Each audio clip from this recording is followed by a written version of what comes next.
21।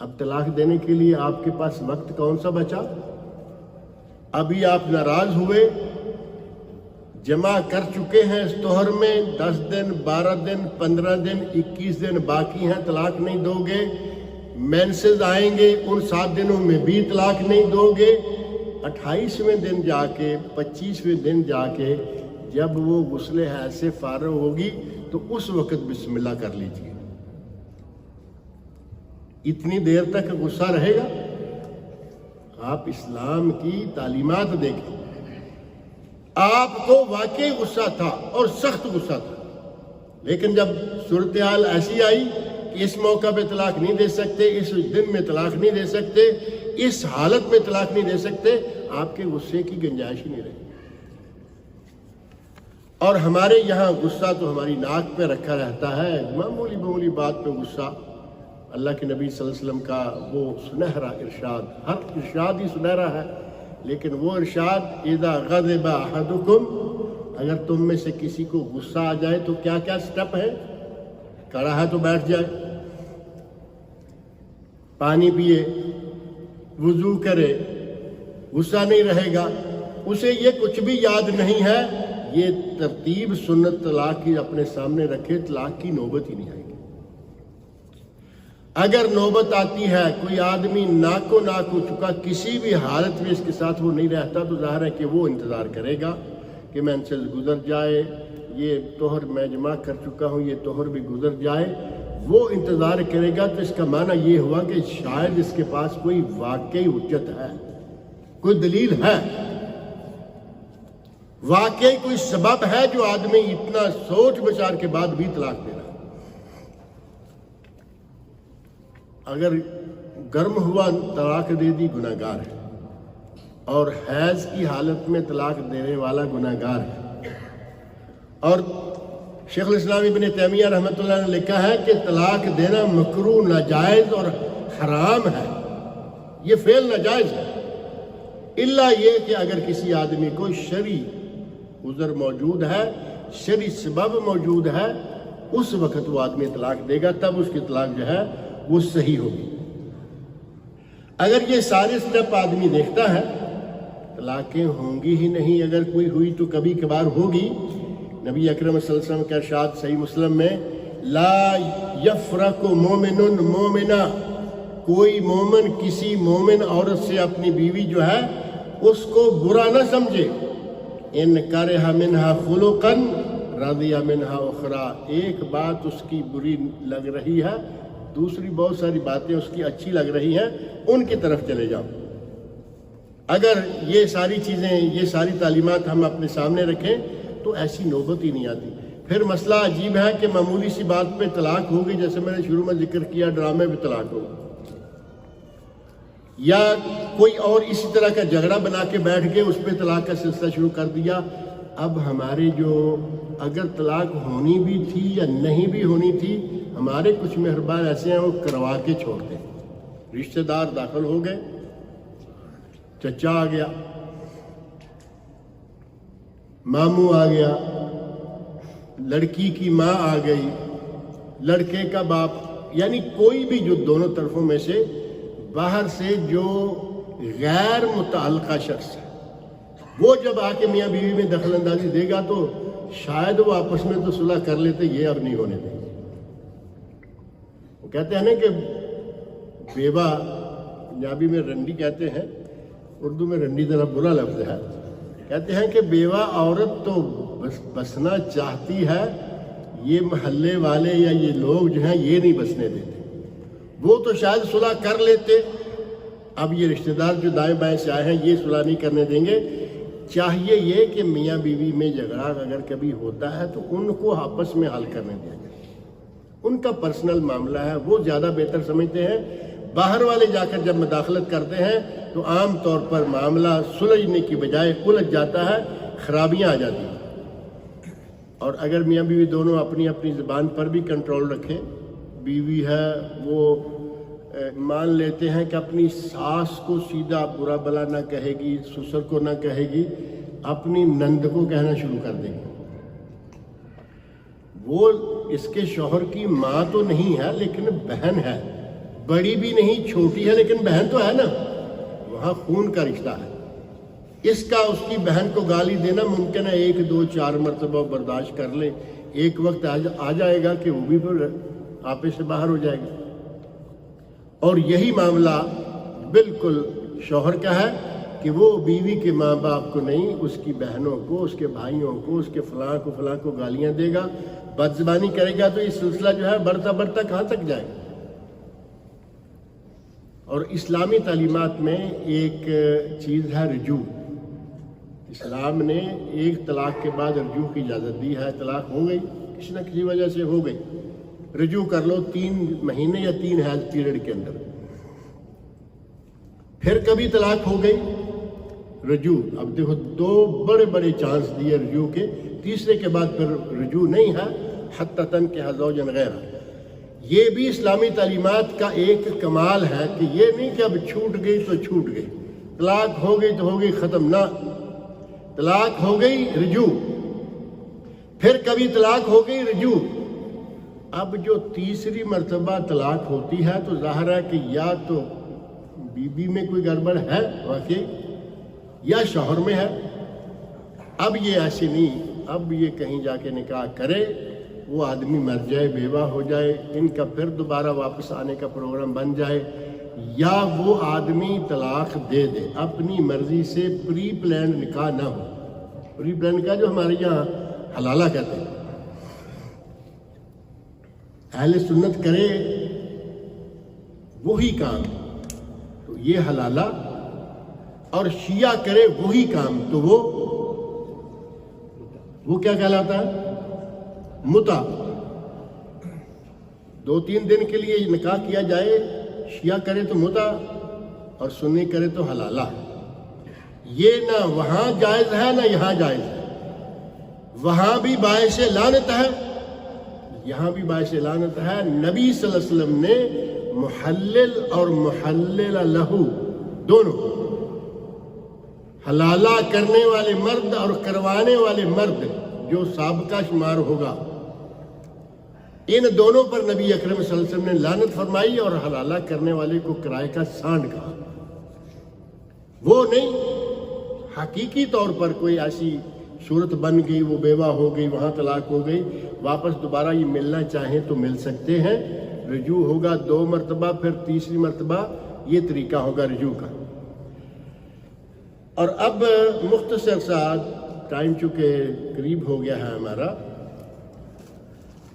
جو اس طلاق کے نتیجہ میں بچوں کو بھگتنا پڑتا ہے وہ تو آپ سمجھتے ہیں نا. طلاق دیتے وقت کسی کو یاد نہیں ہوتا کہ کیا ہوگا, بچوں کا کیا ہوگا. یقین مانے کہ ایسے بہت سارے لوگ ہیں کہ طلاق دے کے تھوڑا شیطان اندر سے نکل گیا, دماغ سے شیطان نکل گیا, بیٹھ گئے تو سر پکڑ لیا, میں نے کیا کر دی. اب اسے یہ کوئی تکلیف نہیں ہے کہ میری بیوی الگ ہوگی, اسے پتا ہے کہ 4 بچے 6 جو ہیں گھر میں, ان کو میں کیا کروں گا. نہ یہ ان بچوں کو میری ماں پالے گی, نہ میری کوئی بہن پالے گی. سالی تو وہ ہے جو اب سالی رہی نہیں, ان کو کون پالے گا. اس وقت اس کو اپنے سامنے دن کو بھی تارے نظر آ رہے ہوتے ہیں, تو بھاگتے ہیں. کوئی ایسا مولوی تلاش کرو جو رجوع کا مشورہ دے دے. اور یقین مانے کہ جن کے یہاں رجوع ایسی شکل میں جائز نہیں ہے نا, ہمارے پاک و ہند میں زیادہ تر وہی کلچر ہے کہ طلاق ہو گئی, 3 طلاقیں اکٹھی دے دی ہیں, اب کوئی رجوع نہیں, ختم. وہ ان کے بعد مولوی باقاعدہ مشورہ دیں گے, اور یا وہ لڑکا خود بھاگتا پھرے گا کہ مجھے پتا ہے کچھ لوگ فتویٰ دیتے ہیں کہ رجوع ہو جاتا ہے. اللہ کے بندے اب ذلیل ہوتے پھر رہے ہو, کبھی اس مولوی کے دروازے, کبھی اس مولوی کے دروازے. پہلے ہوش سے کام لیا ہوتا. اگر پاک آدمی ہوش سے کام لے تو پھر ان بچوں کی ذمہ داریاں جو نہیں اٹھا سکتے اس وقت دماغ میں ہو تو یہاں تک نوبت ہی نہیں آتی.